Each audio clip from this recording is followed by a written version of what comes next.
On entend souvent dire que la taxe est refilée au consommateur, que c'est lui qui paye à chaque fois qu'il y a des augmentations de taxes, etc.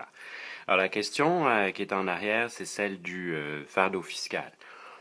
Si on prend un cas quelconque avec une demande inverse à pente quelconque, une offre inverse à pente quelconque, la taxe, en fait, est répartie entre les deux. Il y a une distorsion en prix qui est créée du fait de la taxe, qui fait en sorte que le prix qui est chargé au consommateur euh, est supérieur au prix qui est payé qui est demandé par les offreurs. Les entreprises demandent PO, mais les consommateurs vont payer un prix qui est PO plus le montant de la taxe. Alors d'où cette idée que c'est le consommateur qui se trouve à payer.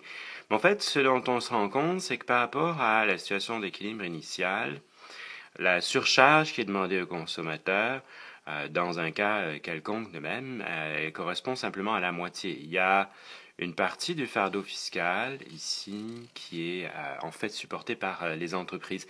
Si elles refilaient l'intégralité de la taxe au consommateur, elles se trouveraient à charger plus cher. Comme il y a une concurrence en prix entre les entreprises, il est faux de penser que toute la taxe est supportée par les consommateurs. En fait, si on veut être plus précis, il faut regarder deux cas extrêmes.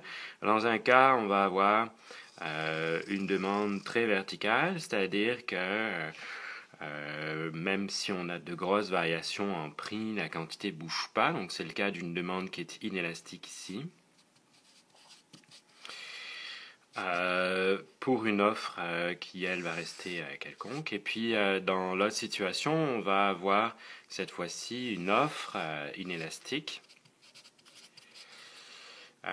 pour une demande à pente quelconque. Alors, si on refait l'exercice avec le même genre de taxe, on voit que par rapport à la situation de prix d'équilibre ici, on est dans une situation où effectivement le consommateur paye le gros du fardeau fiscal. Mais on est capable de construire des exemples où c'est l'inverse, c'est-à-dire que par rapport à la situation d'équilibre, si c'est l'offre des entreprises qui est plutôt inélastique, dans ce cas-ci, le gros du fardeau fiscal par rapport à un montant de taxes donné est supporté, en l'occurrence ici, par le producteur. On voit bien que cette charge qui incombe au producteur est supérieure à celle qu'on a pour le consommateur. Donc ça, c'est un contre-exemple qui suffit à infirmer l'idée que le fardeau est tout assumé par le consommateur.